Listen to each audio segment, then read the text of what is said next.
Saving Private Ryan and the 5 Points of Grace. The movie Saving Private Ryan is remembered as the most realistic war film of its time. But beneath the blood and chaos, the story unfolds like a parable of salvation. Every major theme in the film lines up with the biblical truth summarized in the 5 Points of Grace, sometimes called TULIP. Total depravity, unconditional election, limited atonement, irresistible grace, and the perseverance of the saints. And this movie isn't just about World War II, but it's a study of the human condition, the scandal of grace, and the cost of salvation. Total depravity. The film opens with an Omaha Beach sequence. There's chaos, fear, slaughter. Soldiers are drowning under the weight of their gear.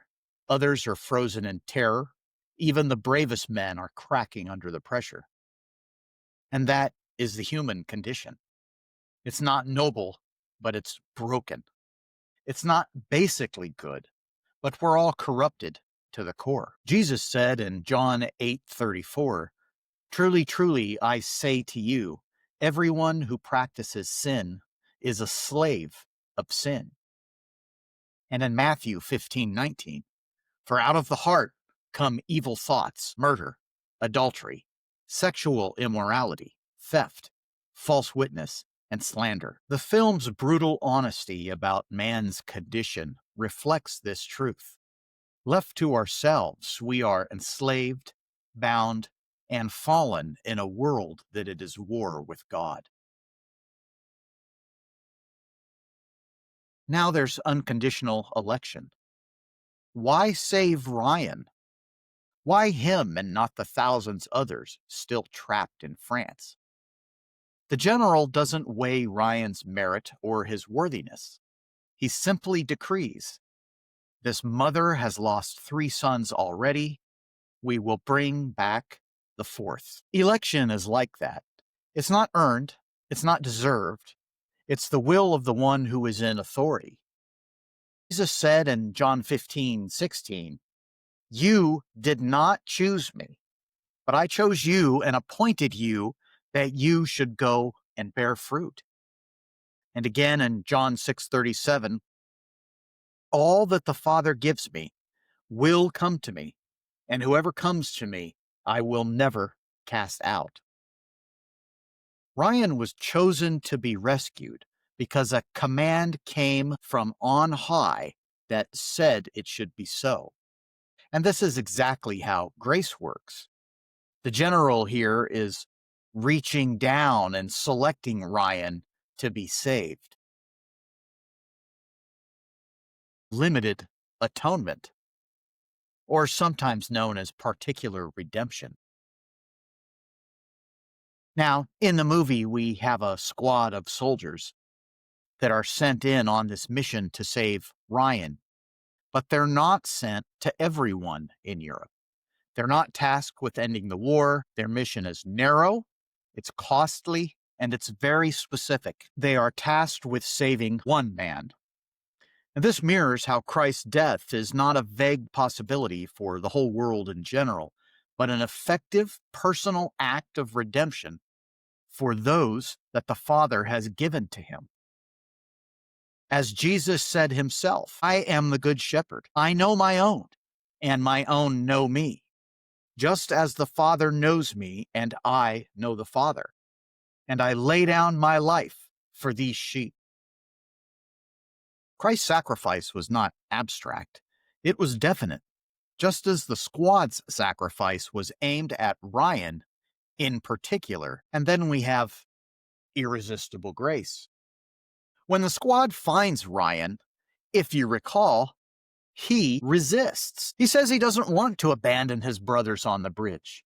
He doesn't want to be rescued. Yet, of course, the mission isn't canceled because of his reluctance. He is swept into salvation not because he sought it, but because it was purchased for him at a great cost.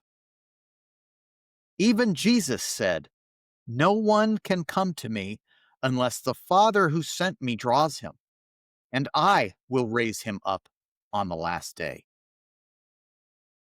Grace overcomes your resistance. The call of God is stronger than our stubbornness. Ryan was rescued despite he himself not wanting to be rescued. Just as the sinner is drawn by God's power and not his own personal will. Then we come to perseverance of the saints. The film ends with Ryan as an old man standing over Captain Miller's grave. His voice trembles. "Tell me I've lived a good life. Tell me I've been a good man." Ryan knows that he could never repay the sacrifice. His life has been lived under the weight of grace. And that is perseverance, not repaying salvation, but enduring ingratitude, living out the fruit of a gift that cannot be lost. Again, as Jesus said, "My sheep hear my voice, and I know them, and they follow me, and I give them eternal life, and they shall never perish, and no one will snatch them out of my hand." Ryan could not undo what was done for him. He could only live in its shadow. In the same way, the believer's life is secure in the hands of Christ, marked by endurance until the end. So we see that Saving Private Ryan is not just about a soldier, but it's about us. It's a Christian parable. We are enslaved in sin, just like the soldiers were enslaved in the war. We've been chosen not because of our merit, but by a sovereign decree by a higher power. And we were saved through a particular sacrifice. In the case of Christianity, it's Jesus' sacrifice. In the case of Private Ryan, it was the sacrifice of all of the other soldiers who came to save him, the evangelists. And toward the end, Ryan was drawn by a grace that overcame his resistance, just like us. He was preserved for a life of gratitude until the end. So one man saved by the decree of another, at the cost of substitution, living the rest of his days under a grace he could never repay. That's not just the story of Private Ryan. That's the story of salvation.